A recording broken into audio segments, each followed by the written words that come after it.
Sometimes people can really be using you for their agenda, for their purpose.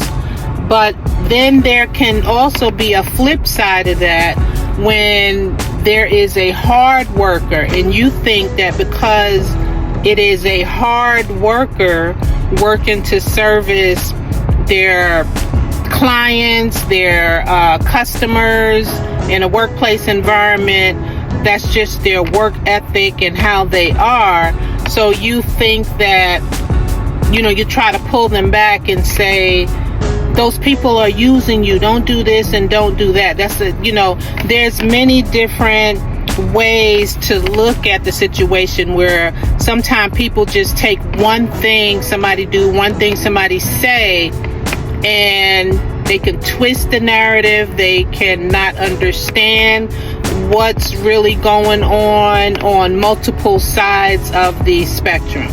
And so I wanted to talk about two sides of it, is where you can fall into that category of being coerced into doing something for the benefit of others. Like if you are some type of leader, if you're in the church or this and that, or a community leader or something like that, and but the majority of the people are getting you to push their narrative in the way they want you to tell the story and get the people to believe, because it needs to fall into this cult-like mindset. And you fall for that because whatever your personality is, or whatever you're needing to be a part of a group think, or to feel loved and feel like you're being put on a pedestal, it depends on your personality. And sometimes this can hurt you, and you realize when it's time for you to need something and you're in a time of need, those same people are not going to be there for you. But this is totally different than someone working in those same environments, and people say, well, you need to stop listening to this person or going above and beyond helping this or that person because they're using you. They just want you to slow down because they cannot keep up with the stamina that you have in working. And deep down in your heart that you have your own mind and your own way of thinking, and it's not influenced by someone else. And so, but your drive goes on from just the way you are, your personality is. And so sometimes people get it twisted, and I wanted to talk a little bit about that. Okay, I wanted to talk about two different sides, and I never knew how to distinguish between the two, being a loyalist or like a pawn for somebody. And so sometimes I think I can only speak for myself, get it confused and say, well, am I being a pawn, or am I being like a puppet on a string for somebody, or am I being like, and to do that would be being coerced and manipulated into the way they want me to be? Or am I doing what I do as a hard worker for me and for, say, for example, working with patients or working in customer service for customers that come in, going above and beyond for my satisfaction and me being a hard worker. So there's a difference between the two, and that's what I want to talk about today and break that down. Okay, let's start here. The summary of what I want to say is that the distinction is like,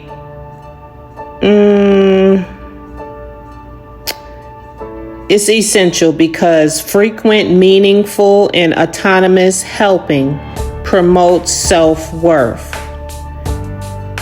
Interacting with other people and helping when you want to, it just makes you feel so good. I can say for myself, within myself, it brings morale, and it boosts patient outcomes when you're working in a hospital workplace setting.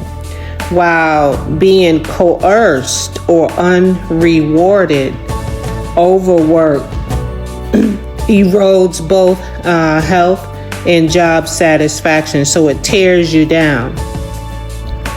And sometimes it's hard to speak up about that, but to know the difference and not let anybody manipulate or try to control you into thinking what you're doing for your soul and for others is not the same as them trying to make you or convince you to do something that's on their mind and their beliefs.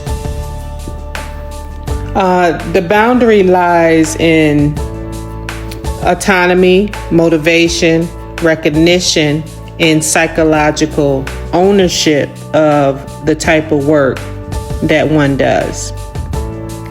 And so feeling like a pawn or feeling like being a puppet on a string, or being pressured to conform to other people's world views in a large workplace environment, such as hospitals, is supported by a range of research pointing to manipulation, groupthink, and cult-like dynamics found in some organizations.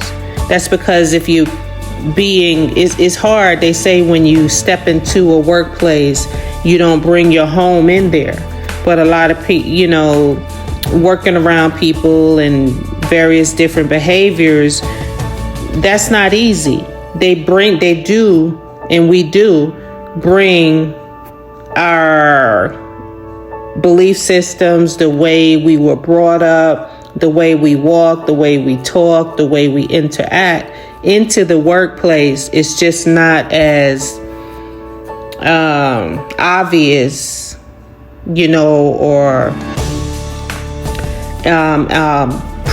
it's not shown as a practice that we practice when we walk away and go home or have lived in our everyday families and schooling systems. This experience is not uncommon and is often associated with lack of autonomy, forced loyalty, and pressure to adopt group beliefs. You must think alike, that type of thing. And if you don't,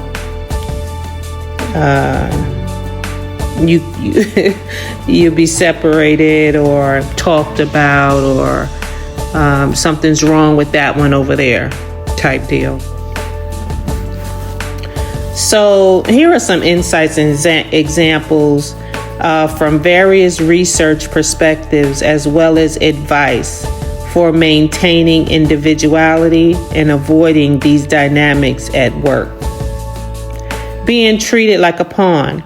When individuals are used as pawns, their skills and loyalty are exploited for others, for other people's goals, without real regard for their growth or well-being. They don't give a damn about, you learning or anything like that. People in these situations often find themselves acting as a messenger or a scapegoat in conflicts they didn't even create.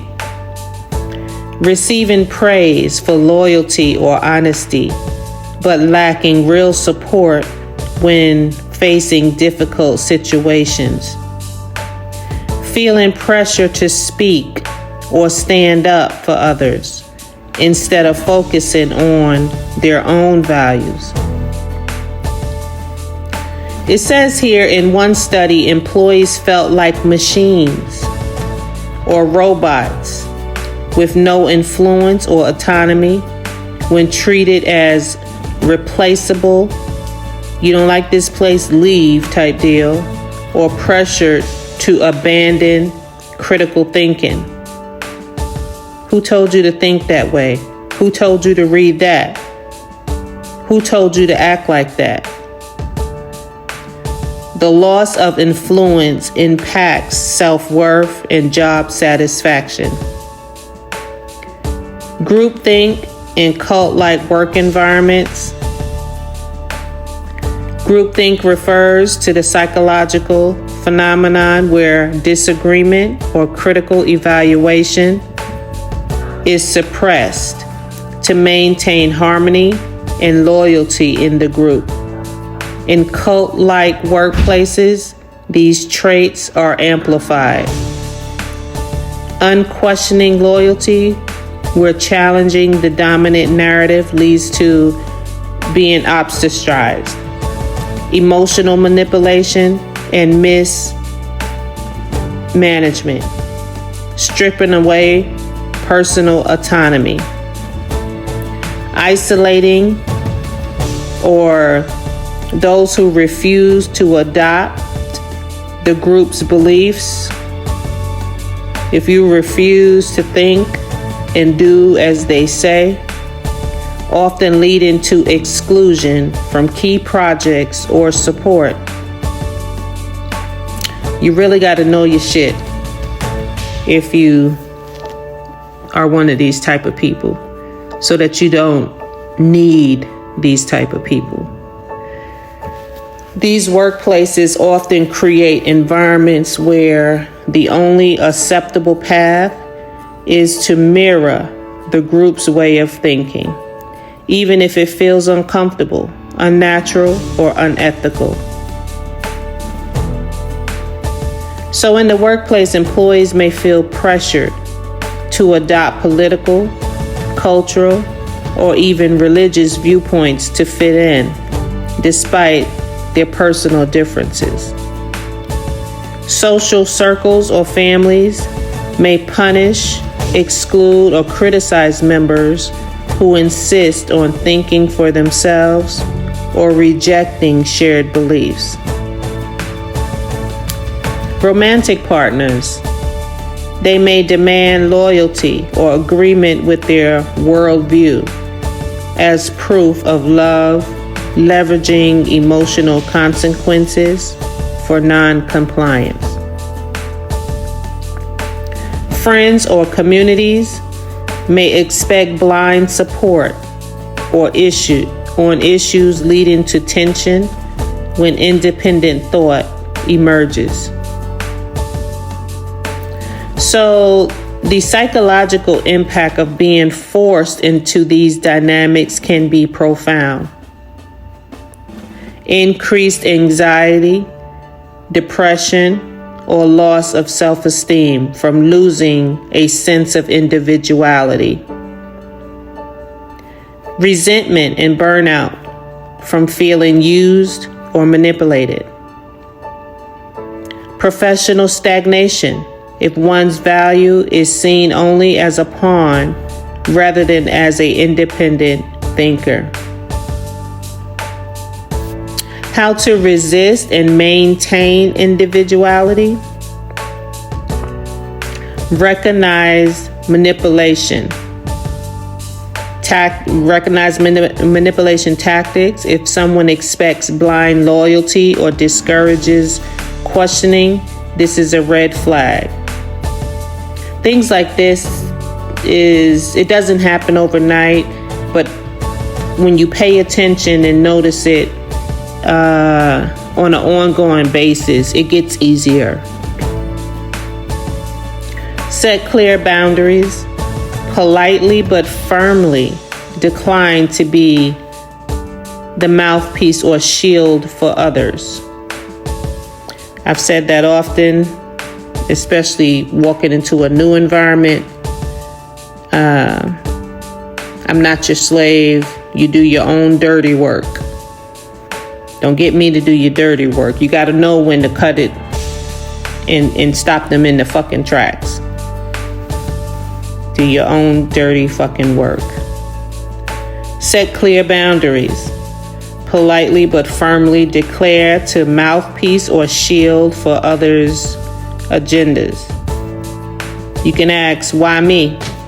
Why now? Before agreeing to represent someone else's position and doing things that others are pussies to do, but they want to put you up to do it. And it's something that you don't agree with, something that's disturbing your soul.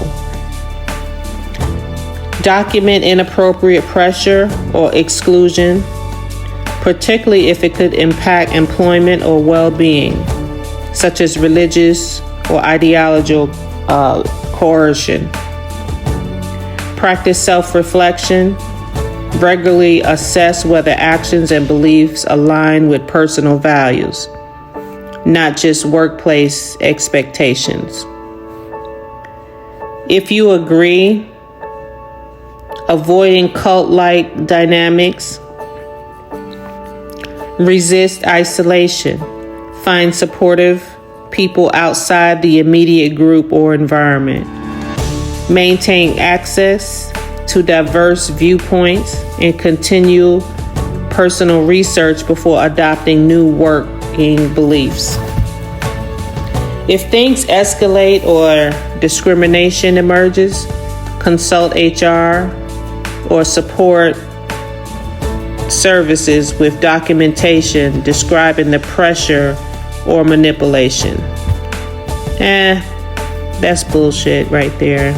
I mean, sometimes it may work depending on your organization. Sometimes it may not. You got to have other avenues and find out within your particular organization what is available, what works and what does not work. So these approaches help retain one's autonomy and sense of self while reducing vulnerability to manipulative tactics or groupthink in any relationship. Don't think they're looking for your behavior and your personality ways of doing things and they think that you're a sucker. They recognize and know who to look for to do their dirty work and to lure into their warped sense of thinking to be able to manipulate and continue with insidious, disgusting behaviors towards other people. Recognizing these patterns and having a plan to address them is an important act of self-protection in any environment. It is common for dedicated, hard-working individuals to face criticism from peers who accuse them of being used or too loyal, especially in caring professions like healthcare. This confusion often arises from misunderstanding the difference between genuine work ethic rooted in intrinsic motivation and patterns of exploitation or coerced loyalty. Scientific research in behavioral health, occupation psychology, and workplace autonomy can clarify this distinction. As I was reading that, I was thinking they're going to be jealous that you're putting your time into helping those that have fought the battle, per se, those that are vulnerable, that come into a hospital, workplace setting, those that you choose to go above and beyond for, or just doing your regular hard work for, but when they cannot get you to think biased and according to their beliefs of chopping somebody up, throwing them in the back of a pickup truck and feeding them to coyotes type deal, or just causing harm that their hard-earned working dollars shouldn't go to these damn people that come to the fucking hospital. So they get jealous with you helping these type of people, and they try to pull you away from helping these type of people. And you need to give your energy to them. So then they're going to say, well, these type of people are using you. You're working hard for nothing. Those type of things. It's a total different dynamic than you're actually being used as a puppet on a string, and them trying to convince you that you're being pulled as a puppet on a string when your desire is to help what's in your soul. Intrinsic motivation and work ethic research shows that when people choose to go above and beyond because it aligns with their values, sense of responsibility, or personal ethics, such as genuinely caring for patients, this is an act of agency, not blind loyalty or being a pawn. Exploitation dynamics studies confirm that managers or peers sometimes target loyal, hard-working individuals for extra responsibilities because the commitment is perceived as willingness to sacrifice continuously. This is exploitation if it lacks recognition, reward, or true choice. And then also, when it says here that managers or peers, your coworkers, sometimes target loyal, hardworking individuals for extra responsibilities. What does it say here? Because their commitment is perceived as willingness to sacrifice continuously. Pay attention to that. And then also, if they know anything about you or your background, your finances, your hardships, they use that against you to try to smash your face under their feet. More like open your mouth, put your mouth on the curb, and let me stomp on your head. I was just thinking of the movie American something when they did that to that person. But seriously though, they just try to act like you're not shit if they are aware of your background, and if they are aware of anything financial about you, anything that they can put that you should be feeling like you should feel like you are walking with your head down between your legs, sniffing your own gonads while they tell you what to do, and you're not supposed to feel good about anything that you do, and you're not supposed to, go home and do anything for yourself and work on yourself. Things of that nature. So working voluntarily, driven by personal standards, can promote well-being and job satisfaction, especially when autonomy is present. Job autonomy, the ability to decide how, when, and what work you do, combines with intrinsic motivation to protect against burnout and emotional exhaustion. Exploitation is more likely when workers are given little say, or when helping becomes an unspoken demand, rather than an act of self-driven choice. This can create role overload and over time lead to negative effects like burnout, resentment, or diminished performance. People with high internal motivation who work extra because they truly want to, not from pressure, are more resilient and maintain better mental health. Voluntary, overtime, or discretionary effort supports positive well-being, but only when it is freely chosen, not manipulated, controlled, or coerced into doing. How to distinguish between the two. Work ethic, healthy. Acts are self-driven and aligned with personal values. Effort is voluntary and intended to provide meaningful help, not earn approval. Boundaries are respected. Overwork is not demanded or expected as routine.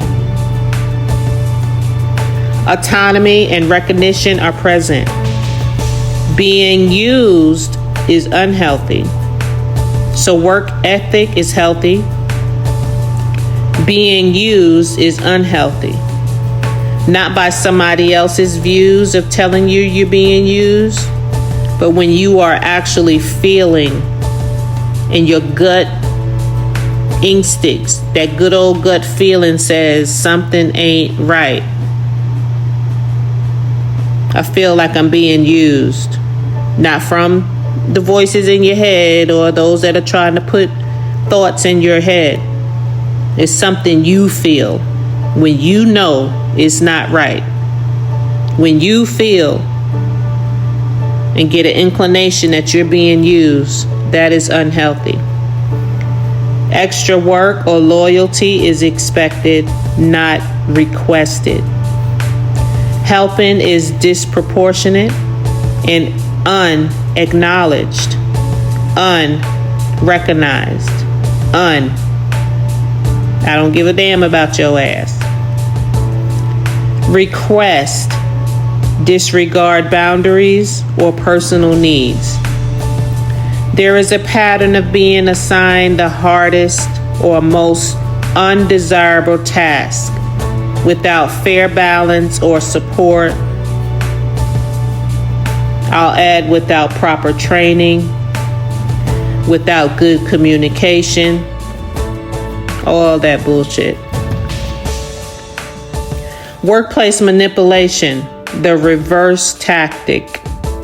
Sometimes peers or managers use a reverse tactic by labeling those with strong work ethics as naive, manipulated, or exploited, regardless of actual agency, particularly if the hard worker is style challenges a group norm of disengagement or mediocrity.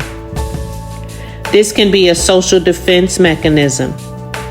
As a cliche, culture sometimes represents and undermines excellence rather than celebrating it. How to respond and maintain clarity. Reflect honestly. Is this work meaningful and freely chosen? If yes, this is healthy autonomy, not misplaced loyalty. Set boundaries. Offer extra help when possible, but clearly communicate personal limits and ensure tasks align with reasonable job scope. Seek recognition and agency. Advocate for fair acknowledgement of effort and maintain active involvement in decision about your work. Ignore manipulation. Comments that accuse genuine hard-working individuals of being used often reflect projections by disengaged co-workers. Those lazy motherfuckers that always looking around talking about other people, never want to do shit themselves type people. All right, I'm gonna leave it at that. Peace.